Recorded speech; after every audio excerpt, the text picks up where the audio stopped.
The United Nations is stressing that South Sudan must secure public confidence to ensure that its first post-independence elections in December 2024 will be held peacefully.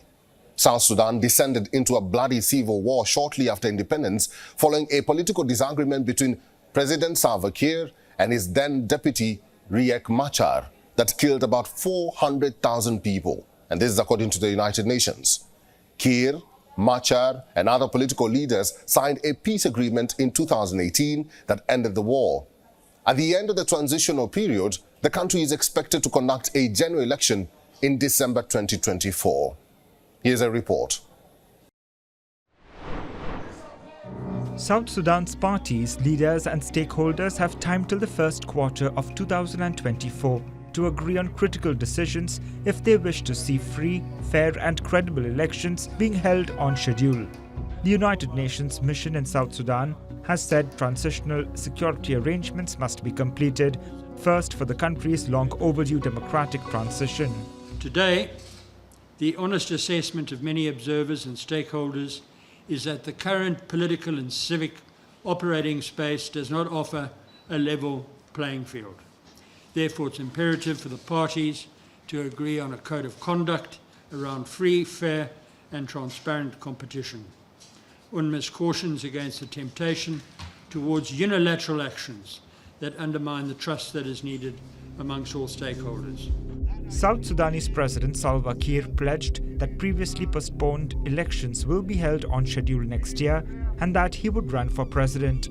Kiir, a prominent warlord, is the only president South Sudan has known since he led the country to independence from Sudan in 2011.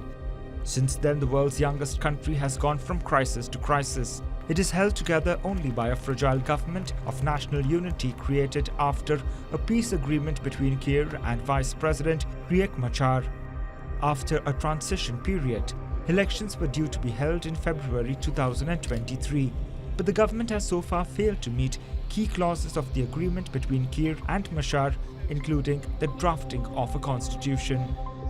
No other candidate has yet declared his candidacy, but Kiir's historic enemy Riek Machar surely will, say observers.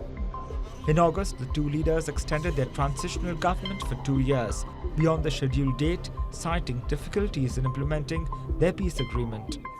You comrades from the National Liberation Council, I ask you all to support peace so that development can take place. The revitalized peace agreement has been extended for 2 more years to enable implementation of the agreement before the general elections.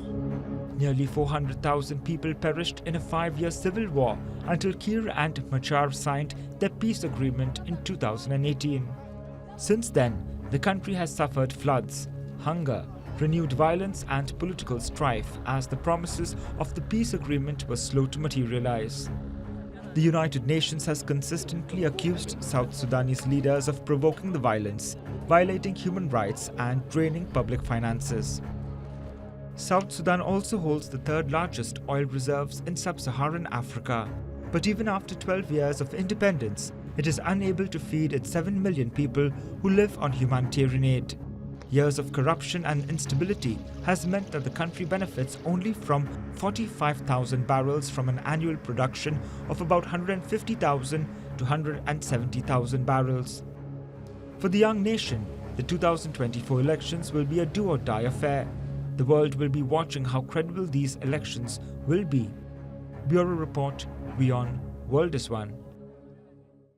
WION is now available in your country. Download the app now and get all the news on the move.